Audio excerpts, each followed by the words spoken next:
Durante generaciones, la mesa de la clase trabajadora estadounidense fue un reflejo de ingenio, sacrificio y orgullo. Entre tiempos de guerra, crisis y esperanza, nacieron platos humildes que convirtieron los restos en manjares y la escasez en creatividad. Cada olla, cada sartén y cada aroma de cocina contaban una historia de esfuerzo y supervivencia. Hoy revivimos esas recetas que alimentaron cuerpos, familias y memorias, recordando que el verdadero sabor del pasado no estaba en la abundancia, sino en el corazón con que se cocinaba. Bienvenido a Viento del Oeste. Respira hondo, acomódate y prepárate para un nuevo viaje al pasado, donde cada plato es una historia y cada sabor, un legado que merece ser recordado.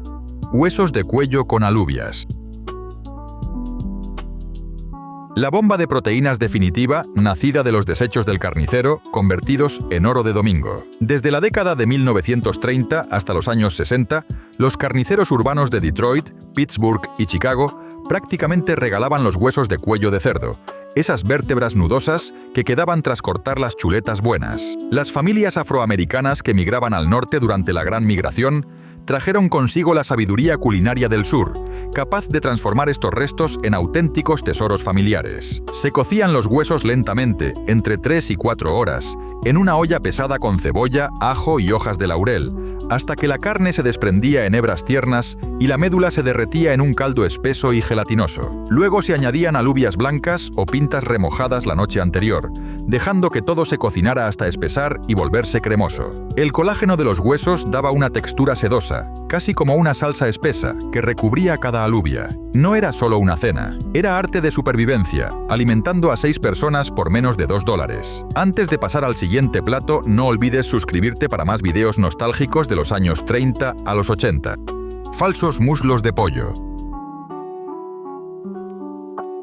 La ilusión culinaria de la era de la depresión que convirtió carne picada de cerdo y ternera en algo que parecía prosperidad en un plato. Durante los años 30 y aún en hogares modestos de los 50, estos muslos formados permitían servir algo que se asemejaba al pollo del domingo que solo los ricos podían disfrutar. Los carniceros molían cortes baratos de cerdo y ternera, sazonándolos generosamente con salvia, tomillo, sal y pimienta. Luego se moldeaba la mezcla alrededor de palillos o pinchos de madera, dándole forma de muslo. Cada pieza se pasaba por huevo batido, se cubría con pan rallado o galletas trituradas y se freía en sartén hasta quedar dorada y crujiente. Servidos en bandeja, estos falsos muslos impresionaban a cualquier invitado a primera vista. El sabor era rico y sabroso, la textura recordaba a la carne oscura del pollo, y la presentación devolvía dignidad a las familias en tiempos difíciles. Era cocina como arte escénico, donde la apariencia importaba casi tanto como el alimento. Un acto de orgullo en medio de la necesidad,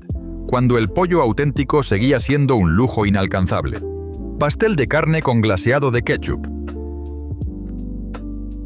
El pastel de carne con glaseado de ketchup fue el caballo de batalla de la cena americana, presente en mesas de apartamentos y granjas por igual, al menos 2 veces al mes. Desde la depresión hasta los años 70, este humilde pan de carne rendía más la carne picada que cualquier otra receta. Se mezclaba con pan rallado o galletas trituradas, huevos, leche y cebolla picada para aumentar su volumen. Las cocineras obreras añadían lo que tuvieran a mano: avena sobrante, arroz, incluso puré de patatas, para hacer rendir aún más la costosa carne de res. La mezcla se colocaba en un molde, aunque las más astutas preferían darle forma libre sobre una bandeja para que se doraran bien los bordes. El toque maestro era cubrir la parte superior con una mezcla de ketchup, azúcar moreno y a veces mostaza, que se caramelizaba al hornearse formando un glaseado dulce y ácido. Después de 1 hora en el horno, salía un pan de carne de color caoba, jugoso por dentro y con bordes crujientes. Servido con puré de patatas y judías verdes, era comida reconfortante, segura y abundante. Y al día siguiente,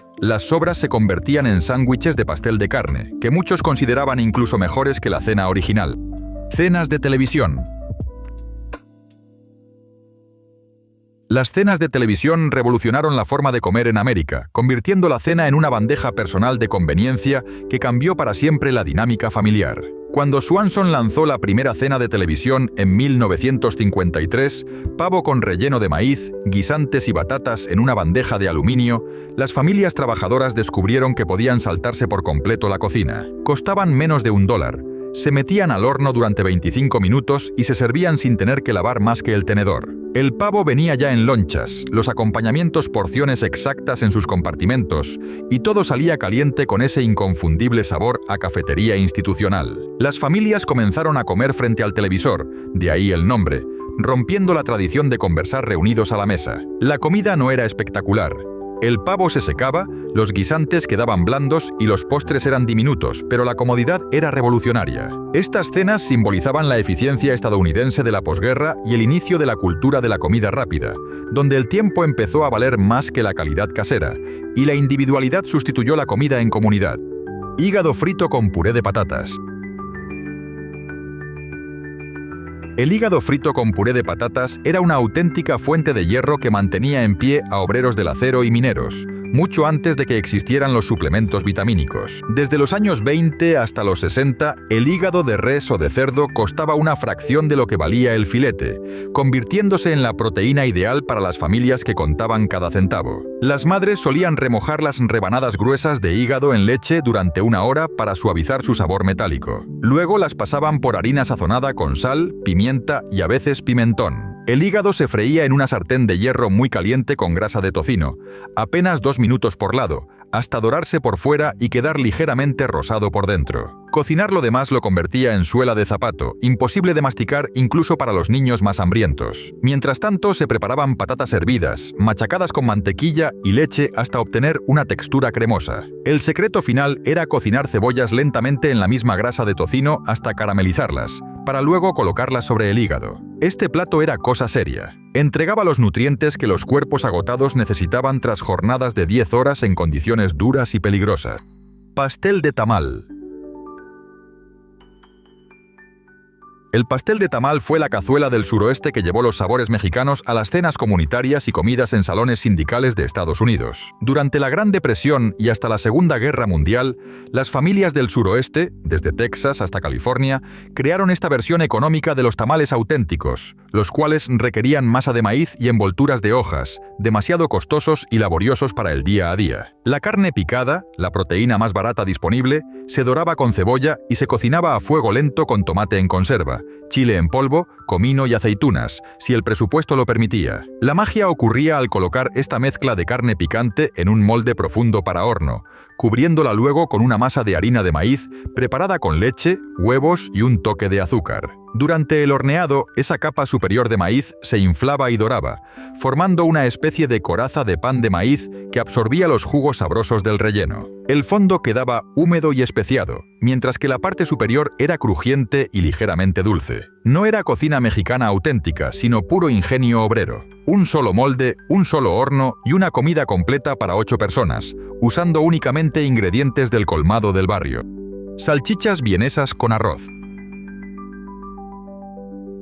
Las salchichas vienesas con arroz eran la solución rápida para sobrevivir cuando el dinero del salario se agotaba a final de mes. Estas pequeñas salchichas pálidas en conserva aparecieron en las despensas obreras desde la década de 1940, como raciones de emergencia que podían guardarse durante meses sin estropearse. Solo había que abrir la conserva, escurrir el líquido gelatinoso y calentar las salchichas en una sartén, o simplemente verterlas sobre arroz humeante recién cocido. Algunas cocineras se esmeraban un poco más, preparando una salsa con el líquido de la conserva, harina y leche, o agregando salsa de soja para darles un toque asiático. Otras, más prácticas, las servían directamente con ketchup o mostaza. La textura era blanda y esponjosa, el sabor salado y suave. A los niños les encantaban, o las odiaban con pasión. Esta cena costaba menos de 50 centavos en total y se preparaba en apenas 10 minutos, del estante a la mesa. No era una comida impresionante ni especialmente nutritiva, pero ofrecía proteínas y carbohidratos cuando no había otra cosa. Era comida de supervivencia, sin pretensiones ni lujos, la que mantenía a las familias funcionando entre un sueldo y el siguiente. Cazuela de carne y fideos. La cazuela de carne y fideos fue otro truco ingenioso para hacer rendir la apreciada carne picada. El secreto: los fideos de huevo y la famosa sopa crema de algo en conserva, tan típica de la época. Durante los años 50 y 60, este plato aparecía en reuniones comunitarias, funerales y en las cenas de los martes en la América del Medio Oeste. La receta era sencilla: se doraba la carne picada con cebolla, se sazonaba solo con sal y pimienta y luego se mezclaba con fideos cocidos y una lata de crema de champiñones diluida con leche. Algunas versiones añadían guisantes o maíz congelado. Otras incorporaban tomate en conserva para dar color. La mezcla se vertía en una fuente engrasada, se cubría con queso cheddar rallado y en ocasiones con patatas fritas trituradas para añadir textura crujiente. Tras hornear, el resultado era un plato burbujeante, con los fideos impregnados de salsa cremosa, la carne aportando profundidad de sabor y el queso derritiéndose en hilos deliciosos. Era una comida completa, saciante y económica, ideal para alimentar a toda una familia con ingredientes sencillos y baratos. Tetrazzini de pavo. El tetrazzini de pavo convertía los restos del Día de Acción de Gracias en una cena elegante, de esas que hacían que un lunes pareciera una celebración. Creado en San Francisco hacia 1910 y bautizado en honor a la soprano italiana Luisa Tetrazzini, este plato alcanzó fama popular entre las familias trabajadoras de los años 50, cuando las sopas cremosas en conserva hacían sentir a toda ama de casa como una chef de alta cocina. Se cortaban los restos de pavo en cubos y se mezclaban con espaguetis cocidos, champiñones salteados si el presupuesto lo permitía, y una salsa hecha con crema de champiñones diluida en caldo de pavo. Las más refinadas añadían jerez. Las más prácticas, leche. La mezcla se vertía en una cazuela enmantecada, se cubría con pan rallado mezclado con mantequilla derretida y queso parmesano, y se horneaba hasta dorarse. El nombre sonaba sofisticado, la presentación parecía de restaurante y el sabor era pura comodidad envuelta en cremosidad y queso. Era cocina aspiracional, propia de familias que soñaban con ascender a la clase media, transformando los restos de un pavo en un plato digno de servir a las visitas. Cazuela de jamón y brócoli.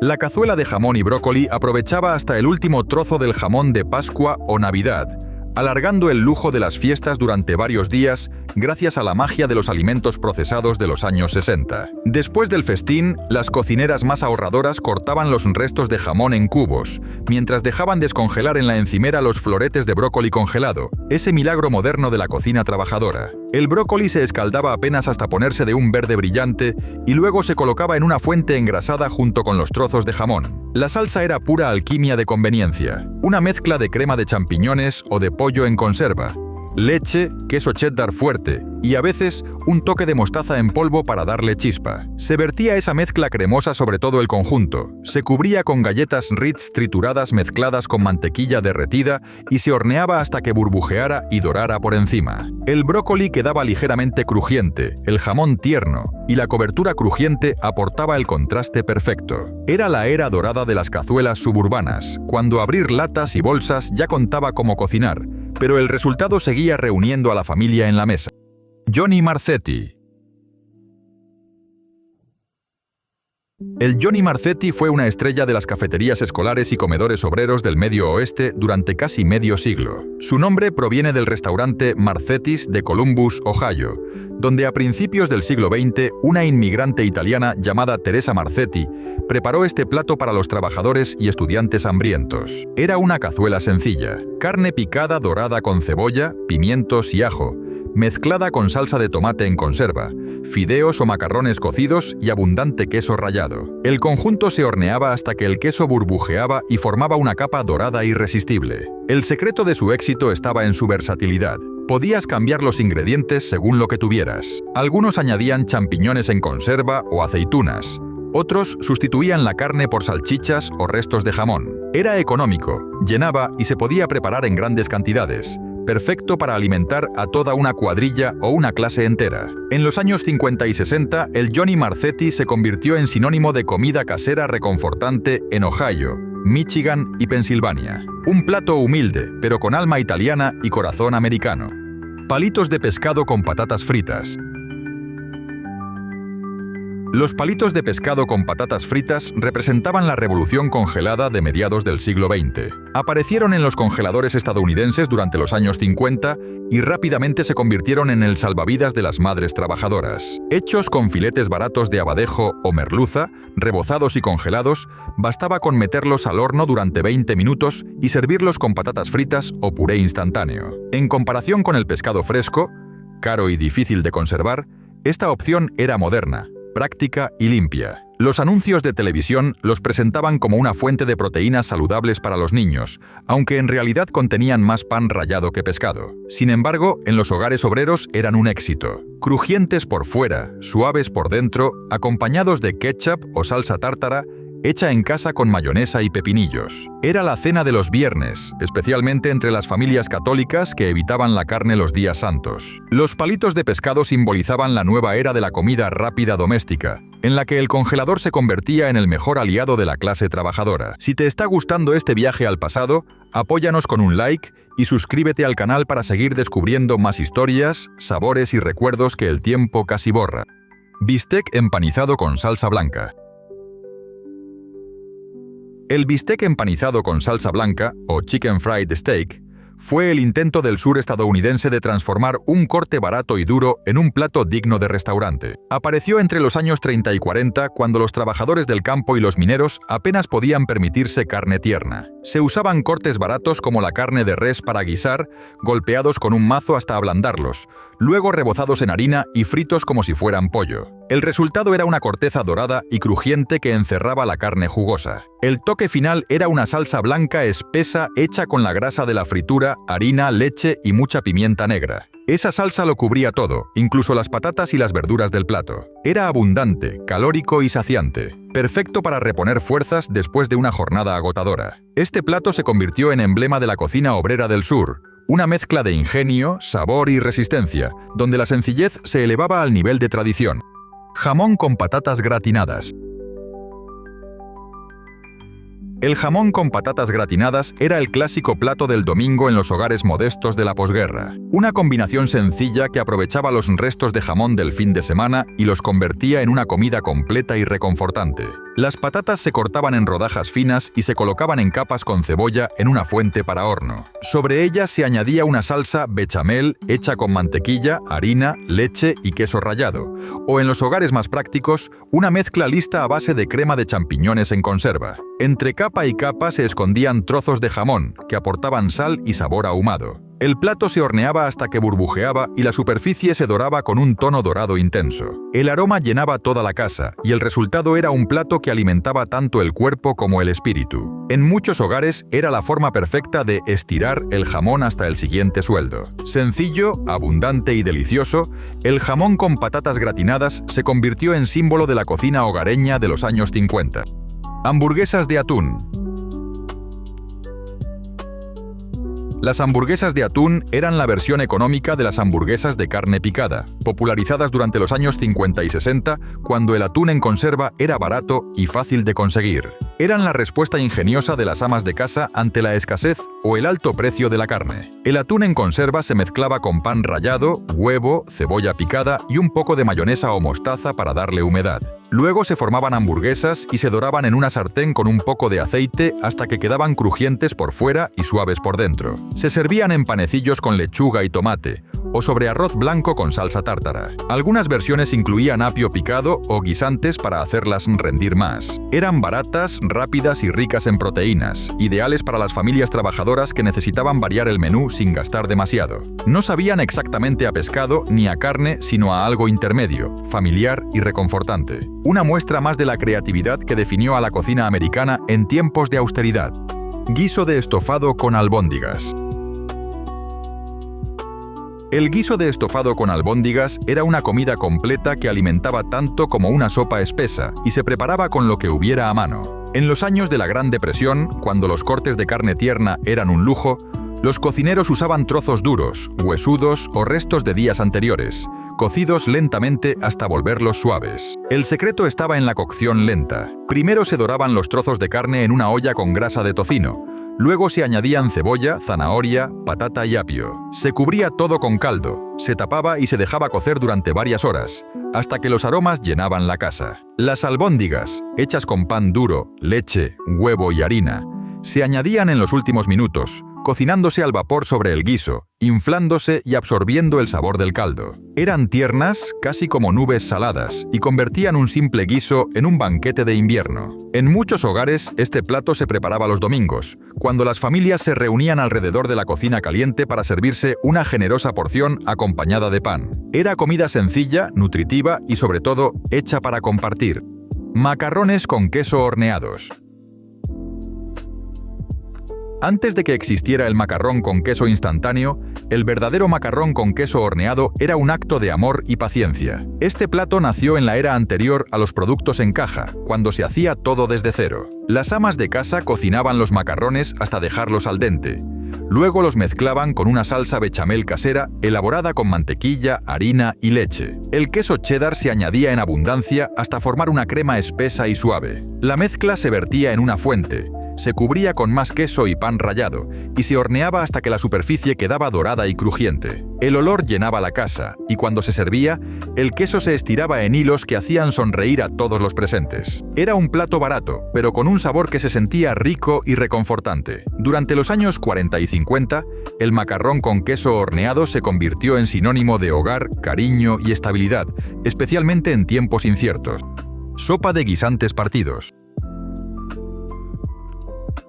La sopa de guisantes partidos fue uno de los pilares de la alimentación de las familias humildes durante décadas. Nació de la necesidad de aprovechar hasta el último hueso de jamón y los guisantes secos que se conservaban durante el invierno. La receta era sencilla pero poderosa. Hueso de jamón con un poco de carne adherida, guisantes partidos verdes o amarillos, zanahorias, cebolla, apio y agua. Todo se cocinaba a fuego lento durante horas, hasta que los guisantes se deshacían y formaban una crema espesa y nutritiva. Era comida económica, pero llena de sabor. Los niños tal vez no la adoraban, pero para los adultos representaba calor, hogar y sustento real. En los años de posguerra, cuando los frigoríficos aún eran un lujo, la sopa de guisantes partidos se guardaba en ollas sobre la cocina, lista para recalentarse durante varios días seguidos. Un plato que no solo alimentaba el cuerpo, sino también la memoria colectiva de generaciones enteras. Sándwich de ensalada de huevo. El sándwich de ensalada de huevo era el almuerzo perfecto para los trabajadores que necesitaban algo económico, fácil de preparar y que resistiera bien en el almuerzo del mediodía. Durante los años 30 y 40, los huevos eran una de las proteínas más asequibles. Se hervían, se picaban finamente y se mezclaban con mayonesa, mostaza y, a veces, apio o pepinillos. La mezcla se colocaba entre dos rebanadas de pan blanco y se envolvía en papel encerado, lista para el trabajo o la escuela. Algunas versiones añadían lechuga o rodajas de tomate, pero en los tiempos difíciles solo el huevo bastaba. Tenía un sabor simple, pero reconfortante, una textura cremosa y suave que contrastaba con el pan. Para muchos, era el sabor de la infancia, de los almuerzos caseros preparados con amor y pocos recursos. Cazuela de atún. La cazuela de atún fue la reina indiscutible de las cenas familiares de los años 50 y 60. Se trataba del plato más popular de la era de las conservas, cuando el atún y las sopas enlatadas se convirtieron en la base de la comida estadounidense. La receta clásica combinaba atún en conserva, fideos de huevo cocidos, crema de champiñones, guisantes y queso rallado. Todo se mezclaba, se colocaba en una fuente y se cubría con patatas fritas trituradas o pan rallado antes de hornear. El resultado era una mezcla cremosa, salada y crujiente, con el inconfundible aroma del atún caliente. Era económica, rápida y rendidora, ideal para alimentar a una familia numerosa con pocos ingredientes. Aunque muchos hoy la consideren una reliquia del pasado, en su momento simbolizaba el ingenio doméstico. Convertir productos de conserva en una cena caliente y familiar. Un recordatorio de cómo la practicidad podía también ser un acto de amor. Croquetas de salmón. Las croquetas de salmón fueron el lujo asequible de la clase trabajadora, una forma de saborear el mar sin pagar los precios del pescado fresco. Desde los años 30, el salmón en conserva era una fuente fiable de proteínas, y con un poco de ingenio se convertía en una cena digna de domingo. El contenido de la lata se mezclaba con huevo, pan rallado, cebolla picada y un poco de jugo de limón. Luego se formaban pequeñas croquetas o tortas que se doraban en una sartén con aceite hasta que quedaban crujientes por fuera y suaves por dentro. El aroma a salmón llenaba la casa y se servían con puré de patatas, guisantes o una sencilla salsa de mostaza y mayonesa. Eran fáciles de preparar, baratas y sobre todo reconfortantes. Cada croqueta representaba el ingenio de las cocineras que transformaban una conserva sencilla en algo que se sentía especial. Era un plato de orgullo y esfuerzo, típico de los hogares donde el ahorro se convertía en arte. Frijoles al horno con pan de maíz. Los frijoles al horno con pan de maíz fueron la base de la dieta de millones de trabajadores durante generaciones. Era una comida humilde pero completa. Proteínas, carbohidratos y un toque dulce. Todo en un mismo plato. Los frijoles secos se cocinaban lentamente con melaza, mostaza y trozos de tocino o jamón. Después de horas de cocción, la mezcla se volvía espesa, brillante y profundamente sabrosa. El pan de maíz, horneado aparte o directamente encima de los frijoles, aportaba el equilibrio perfecto, esponjoso, ligeramente dulce y dorado. El contraste entre la textura suave de los frijoles y la corteza crujiente del pan era pura satisfacción. Era el tipo de comida que se servía en platos hondos después de un largo día de trabajo físico, acompañado de café fuerte o leche fría. Sencillo, abundante y honesto. Un símbolo del espíritu autosuficiente de la América obrera. Pastel de pan de carne relleno de huevo. El pastel de pan de carne relleno de huevo fue la evolución creativa del clásico pastel de carne, pensado para sorprender sin gastar más. Apareció en los años 50, cuando las amas de casa competían en reuniones vecinales por reinventar los platos tradicionales. La base era la misma mezcla de carne picada, pan rallado, huevo, leche y condimentos. La diferencia estaba en el corazón del plato. Antes de hornear se colocaban huevos duros enteros en el centro, y luego se cubría con más mezcla de carne. Al cortarlo, cada rebanada revelaba un hermoso centro blanco y dorado, como una sorpresa escondida. Visualmente era llamativo y daba la impresión de ser más elaborado de lo que realmente era. Se servía con puré de patatas y verduras al vapor, y para muchos era una comida festiva sin necesidad de gastar de más. Era la prueba de que la creatividad doméstica podía convertir lo cotidiano en algo memorable. Cada uno de estos platos nos recuerda que la historia también se cocina, que detrás de cada receta olvidada hay una familia, una época y un pedazo de vida que merece ser contado. Si este viaje al pasado despertó tu curiosidad o te trajo recuerdos, apóyanos con un like, suscríbete al canal y comparte este vídeo para que más personas descubran la belleza de la cocina que alimentó a generaciones enteras. Cuéntanos en los comentarios cuál de estos platos te gustaría probar o cuál formó parte de tu infancia. Y recuerda, nuestro primer ebook, Recetas Olvidadas, ya está disponible en el primer enlace de la descripción, con las versiones completas y adaptadas de estas joyas del pasado para revivirlas en tu propia cocina. Hasta el próximo viaje al pasado, donde cada plato es una historia y cada sabor un legado.